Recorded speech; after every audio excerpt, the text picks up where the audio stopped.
LifeLines is a digital platform designed to connect American veterans to a community of dependable peer support.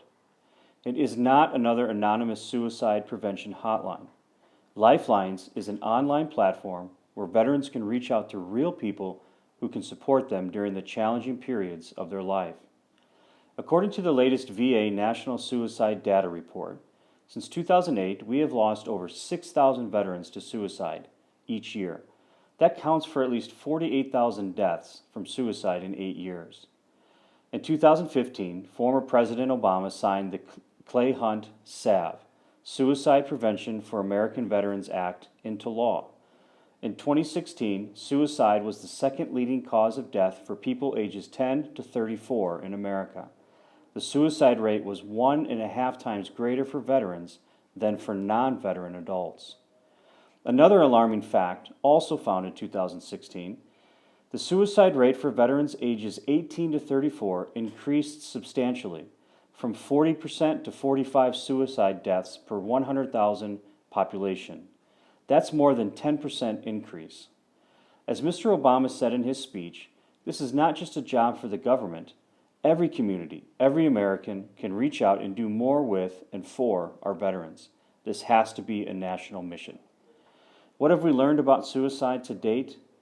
Dr. Marcia Linehan, a suicidal behavior researcher at the University of Washington and the developer of dialectical behavior therapy, has been studying suicide behavior since the 1980s.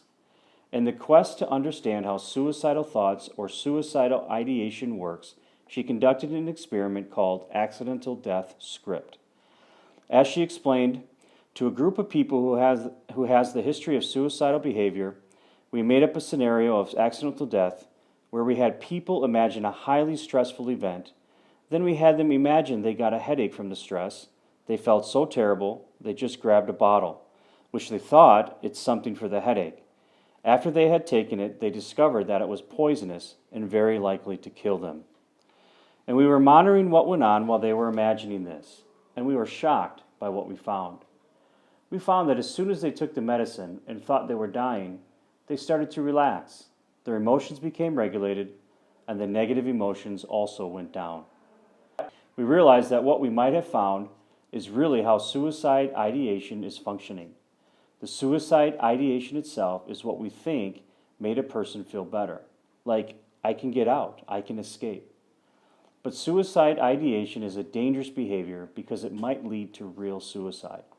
At LifeLines, we think that suicidal ideation is a form of coping mechanism that the brain does, often unconsciously, to deal with unbearable mental anguish and a deep sense of despair. Based on that knowledge, at LifeLines, we believe that the keys to decreasing the suicide rates are to do intervention before stress becomes crisis, to support the struggling individuals through the pain, and to help them learn other coping behavior to deal with their mental anguish. The challenge. Since 2001, America has deployed over 2.7 million soldiers, and now they are returning back to civilian life. The transition period has proven to be challenging for many veterans. Finding a job, getting an education, defining a new meaning of life, they can all be very stressful, especially when you feel like there's no one to talk to. The presence of injury, either visible or invisible, sometimes both, does make the transition process even more challenging. Invisible wounds are harder to see, but in many ways can be more problematic than the visible ones. Take moral injury, for instance. Brett Litz, a clinical psychologist with VA Boston, defines moral injury as the lasting psychological, biological, and social impact of perpetrating, failing to prevent, or being witness to act that transgress deeply held moral beliefs and expectations. Untreated moral injury can make a person feel guilty, ashamed, impure, or unredeemable. It often causes the loss of trust, even trust in oneself. It creates a sense of hopelessness. Dr. William Nash, the director of the psychological health at the Marine Corps headquarters, shared his finding on moral injury.